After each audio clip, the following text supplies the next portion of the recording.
मीमांसा civil service academy में आपका स्वागत है। ये लेक्चर करंट का है और इसमें हम समझेंगे रेपो रेट, क्योंकि अभी आरबीआई ने रेपो रेट में कटौती कर दी है। कटौती कितनी करी है? कटौती करी है 0.25% कटौती कर दी है और संभवतः देखा जाए तो पिछले 5 सालों में पहली बार कटौती करी है।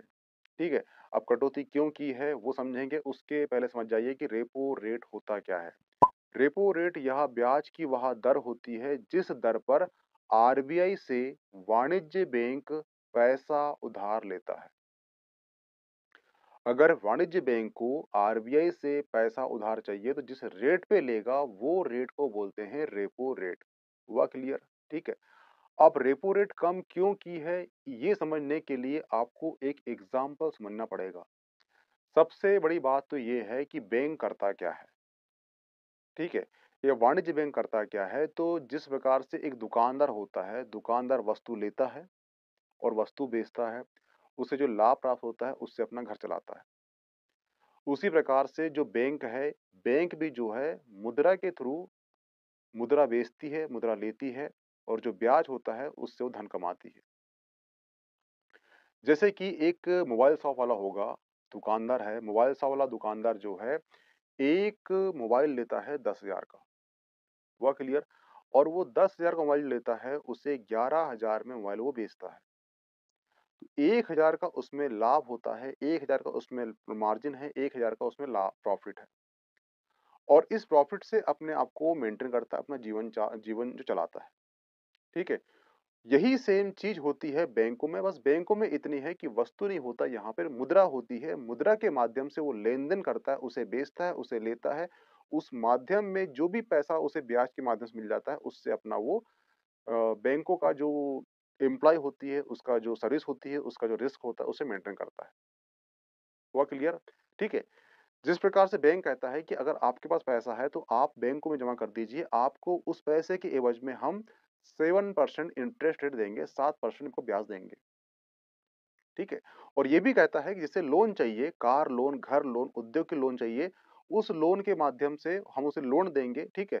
तो जो उद्योगपति हो या कार लोन हो या दुकानदार को या घर लोन हो, वो वहाँ जाता है बैंक में और उनसे पैसा लेता है।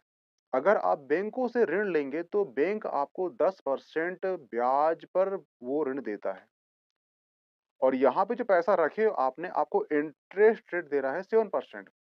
यहाँ पे 3% का जो गैप है, वो लाभ किसका है 3%? वो लाभ हो रहा है किसको? बैंकों को लाभ हो रहा है। बैंक इस 30% से अपना रिस्क को मेंटेन करती है, अपना एम्प्लॉयी, अपना बिजली बिल, अपना बैंकों का ऋण, बैंकों का किराया, ये सब मेंटेन करती है। ठीक है? अब यहाँ पे जो आरबीआई है, उसने 0.25% जो है रेपो रेट में कमी कर दी है। तो सिंपल सी बात ये है कि जो मोबाइल पहले 10,000 का था, वही मोबाइल अब बैंक को कितने मिलेगा? वो 8,000 का मिलेगा। तो जो बैंक है, वो कितने बेचेगी उसे? 9,000 में बेचेगी। यहाँ मैंने मोबाइल बोल दिया हूँ, एक्चुअली यहाँ पैसा होगा। ठीक है? तो जिस रेट पे पैसा मिल रहा था किसको पहले? बैंकों को पैसा मिल रहा था जिस रेट पे, उस रेट में कमी हो गई है, तो सिंपल सी बात है, बैंकों को उसके एवज़ में कम ब्याज देना पड़ेगा। जब कम ब्याज देना पड़ेगा, सिंपल सी बात है, जो बैंक जो जनता को लोन बाँट रही है, वो लोन में भी कटौती हो जाएगी। जब उस लोन में कटौती हो जाएगी, तो जनता अधिक मात्रा में लोन लेगी किससे? बैंकों से लेगी। घर के लिए लेगी, होम लोन लेगी, कार लोन लेगी, दुकान के लिए लेगी, उद्योगपति उद्योग के लिए लोन लेंगे, ठीक है? अब इससे क्या होगा कि जनता की जेब पैसा आ जाएगा। अगर कार लोन कम कर दी है, तो कार ले लिया जाएगा। जब कार लिया जाएगा, तो सिंपल सी बात है, जो कार की डिमांड बढ़ेगी। कार की डिमांड बढ़ेगी, तो कार का जो उद्योग है, उसमें गति आएगी। जब गति आएगी, सिंपल सी बात है, कार की डिमांड बढ़ने के लिए कार को बनाना पड़ेगा। कि जो कार बनाने के लिए क्या चाहिए? एम्प्लॉयी चाहिए, नया उद्योग चाहिए, नया बॉडी चाहिए, ठीक है? तो उसके लिए फिर से लोन लिया जाएगा और फिर से वो उद्योग लगेगा और फिर से जब उद्योग लगेगा, तो उसके लिए नए एम्प्लॉयी चाहिए।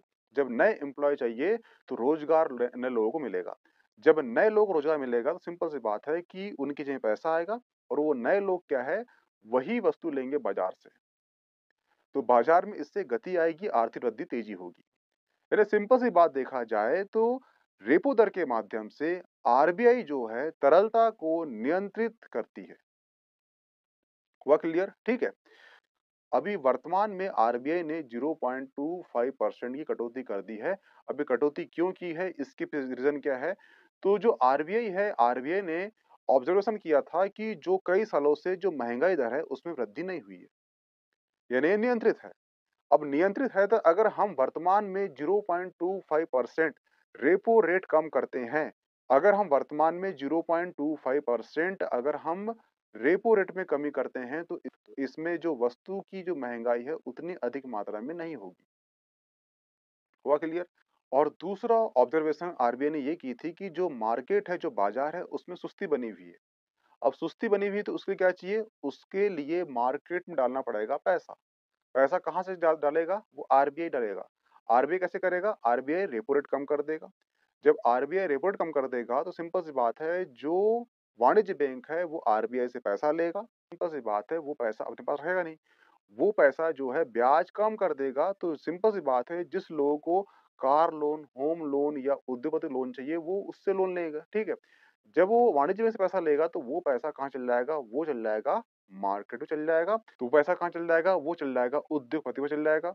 अब जो उद्योगपति बिल्डिंग बनाएगा, बिल्डिंग में क्या लगेगा? वर्कर लगेंगे, वर्कर की जेब में पैसा आ जाएगा और यही वर्कर कहाँ जाएगा? बाज़ार जाएगा और बाज़ार से वस्तु लेगा। तो वस्तु से क्या होगा कि डिमांड बढ़ेगी वस्तु की। अब वस्तु कहाँ बन रही है? उद्योग बन रही है, ठीक है? जो डिमांड बढ़ेगी सिंपल सी बात है जो उद्योग है उसके लिए नए उद्योग की आवश्यकता होगी और जो नए उद्योग की आवश्यकता होगी तो सिंपल सी बात है कि नए वर्करों की आवश्यकता होगी। फिर नए वर्करों को जॉब मिलेगा तो इससे रोज़गार ही पैदा होगा, ठीक है? जो रोज़गार पैदा होगा तो नए लोगों को रोज़गार मिलेगा तो नए लोगों की जेब में पैसा आएगा, जब पैसा आएगा तो वो बाज़ार में पैसा खर्च करेंगे, वस्तु की डिमांड बढ़ेगी, सप्लाई बढ़ेगी और सिंपल सी बात है कि इससे जो अर्थव्यवस्था का चक्का है वो गति में आएगा और जो बाज़ार सुस्त है उसमें स्फूर्ति आएगी। तो सिंपल सी बात ये है कि आरबीआई जो है रेपो रेट के द्वारा बाज़ार में जो तरलता होती है उसे वो नियंत्रित करता है।